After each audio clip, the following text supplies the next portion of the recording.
Estas son las últimas 12 horas de Jesús antes de ser crucificado. Un tribunal judío conocido como el Sanedrín busca capturarlo para juzgarlo por blasfemia al proclamarse el Mesías. Jesús ora con profunda angustia en el jardín de Getsemaní, porque sabe que está a punto de ser traicionado. Judas, uno de sus discípulos, revela su ubicación a los líderes religiosos a cambio de 30 monedas de plata. Jesús es tentado por el demonio, quien intenta convencerlo de abandonar su misión y salvarse. Pero Jesús ora: Padre mío, si es posible, aparta de mí este sufrimiento, pero que no se haga mi voluntad, sino la tuya.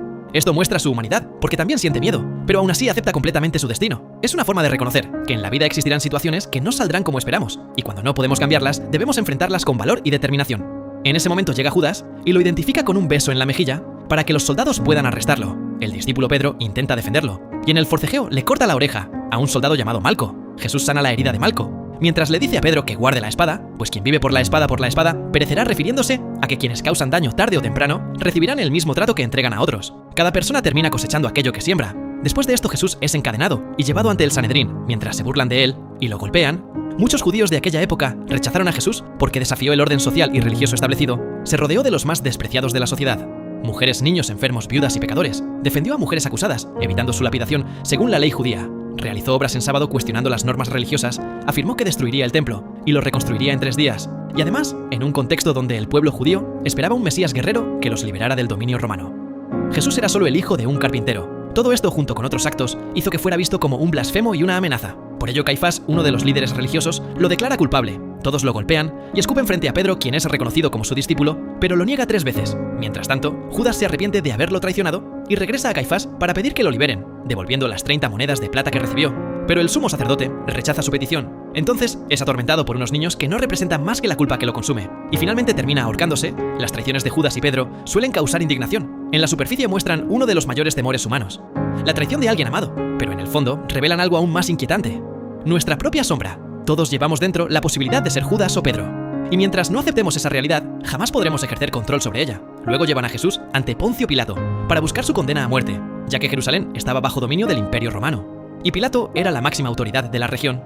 Durante su gobierno ha tenido que sofocar rebeliones que el César detesta profundamente. Si no condena a Jesús, Caifás provocará una revuelta, pero si lo hacen los seguidores de Jesús, se levantarán. En cualquier escenario habrá sangre.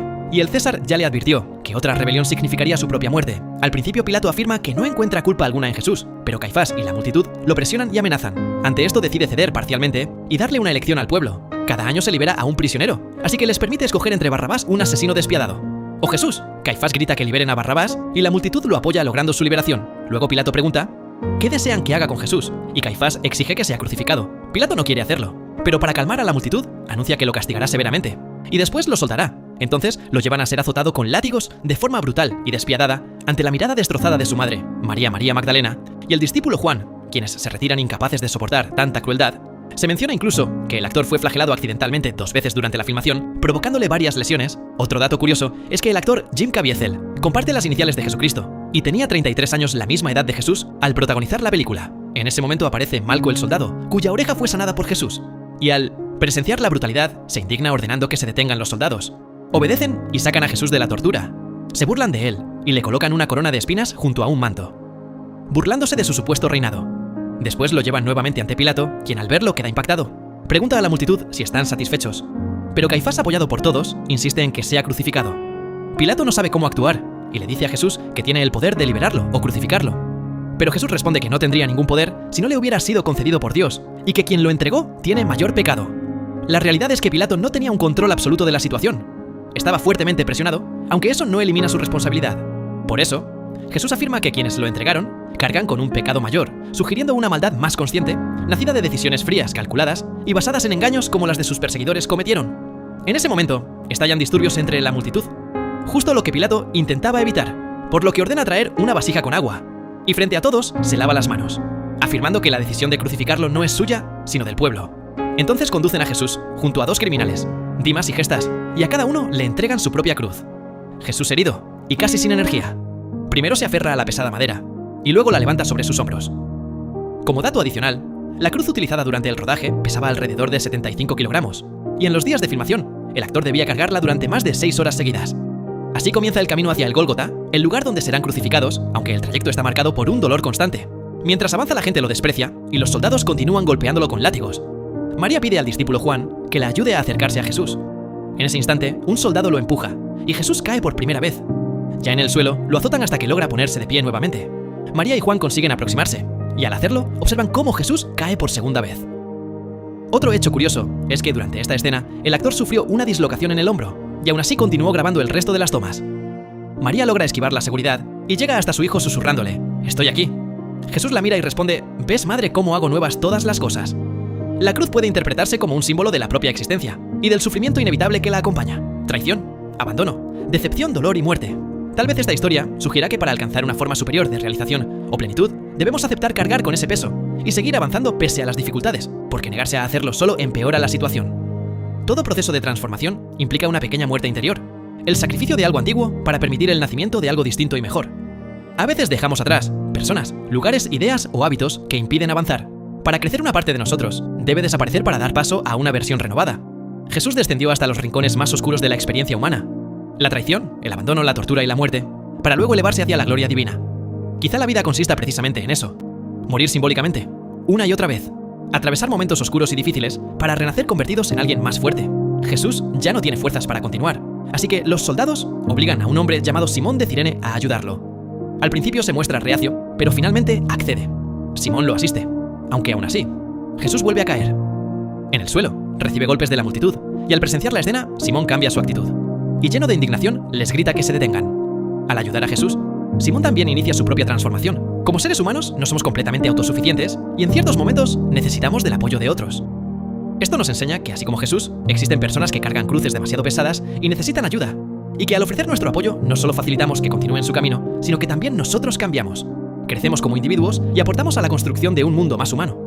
Luego continúan el trayecto, hasta llegar al Gólgota, donde Jesús es clavado en la cruz, padeciendo un dolor indescriptible frente a quienes lo aman. Después levantan las cruces de Jesús y de los otros dos condenados. La finalidad de la crucifixión era provocar una agonía lenta y prolongada, por lo que solo quedaba esperar el desenlace. El ladrón Gestas se burla de Jesús y le grita con desprecio que si realmente es el Mesías, debería salvarse a sí mismo y también a ellos. Caifás se acerca y lo desafía a descender de la cruz para demostrar su identidad, y Jesús, pese al sufrimiento extremo que soporta, responde con serenidad: «Padre, perdónalos porque no saben lo que hacen». El ladrón Dimas escucha estas palabras y le dice a Caifás: «Está orando por ti». Luego, arrepentido, reprende a Gestas afirmando que ambos merecen su castigo, pero que Jesús es inocente, y le pide que lo recuerde cuando llegue a su reino. Jesús le responde que ese mismo día estará con él en el paraíso. Al oírlo, Gestas se ríe, y simbólicamente, un cuervo aparece para arrancarle los ojos, representando su ceguera espiritual. Los dos ladrones reflejan actitudes opuestas ante la vida. Gestas se niega a reconocer sus errores y no acepta la responsabilidad de su situación. Esa falta de autenticidad le impide ver la realidad y comprender quién es Jesús. En cambio, Dimas se observa con honestidad. Acepta sus fallas y asume las consecuencias de sus actos, lo que le permite reconocer la verdad frente a él. Dimas afirma: «Este hombre no ha hecho nada malo». Solo alguien auténtico puede comprender verdaderamente a los demás. Dimas también recuerda a Judas el traidor, considerado uno de los mayores villanos de la historia, porque su acción se percibe como imperdonable. Pero surge la pregunta: ¿es posible perdonarlo del mismo modo que a Dimas? Si el perdón solo existiera para aquello fácil de perdonar, entonces perdería su sentido, porque lo que realmente consume al ser humano es aquello que parece imposible de absolver. Y siguiendo una idea cercana a Derrida, quizá esa sea una de las enseñanzas centrales de Jesús, que lo único que realmente necesita perdón es lo imperdonable. Jesús fue traicionado, torturado y llevado a un sufrimiento extremo, y aún así pidió a Dios que perdonara a quienes lo dañaban. Por eso, así como perdonó a otros, probablemente también habría perdonado a Judas, pues no era un monstruo, sino un ser humano que cometió un error y trató de reparar sus acciones, aunque ya no existiera forma de regresar el tiempo atrás. Siguiendo con el relato, el tiempo transcurre y el cielo comienza a oscurecerse, anunciando la llegada de una tormenta Caifás, y muchos de los presentes abandonan el lugar, incapaces de permanecer allí por más tiempo. María y Juan se acercan a la cruz, y Jesús, reuniendo las pocas fuerzas que le quedan, mira a su madre y le dice: «Mujer, ahí tienes a tu hijo». Y luego a Juan: «Ahí tienes a tu madre». Poco después, en medio de la agonía, exclama: Dios mío, ¿por qué me has abandonado?». Palabras que reflejan la profundidad del sufrimiento humano que experimenta. Sin embargo, al alzar la mirada hacia el cielo, añade: «Todo está cumplido, y en tus manos encomiendo mi espíritu». La misión que le fue confiada había llegado a su final, y así Jesús entrega su vida. En ese instante, se desata una violenta tormenta, acompañada de temblores. Los soldados se preparan para retirarse, pero Longinos atraviesa con una lanza el costado derecho de Jesús. Para confirmar su muerte de la herida, brotan sangre y agua que caen sobre él, provocando su conversión mientras cae de rodillas. El templo se resquebraja, y Caifás comprende con horror la magnitud de su error. Los soldados, confundidos y llenos de miedo, huyen del lugar. En contraste, Satanás lanza un grito de furia desde las profundidades, mientras el cielo recupera lentamente la calma. El cuerpo de Jesús es bajado de la cruz, y María lo sostiene entre sus brazos, mirando directamente hacia nosotros, con el dolor silencioso de una madre que ha perdido a su hijo. 3 días después, ocurre lo imposible. Jesús resucita y se levanta de su tumba. Su enseñanza central permanece clara: amarás a tu prójimo como a ti mismo. Jesús convivió con los rechazados, los olvidados y los marginados, aquellos a quienes la sociedad despreciaba, y sin embargo parece que esa lección se ha ido perdiendo con el tiempo. Rechazamos con facilidad a quien piensa distinto o no se parece a nosotros. Tal vez por eso este mandato resulta tan exigente, porque amar al prójimo, no solo al que nos agrada, sino a cualquiera, va contra nuestros impulsos más básicos. ¿Perdonar al que traiciona como Judas o al que persigue injustamente como Caifás? La respuesta podría estar en la supervivencia misma de nuestra humanidad. Al perdonar, trascendemos los instintos y nos diferenciamos de la violencia ciega, acercándonos a nuestra mayor posibilidad como seres humanos.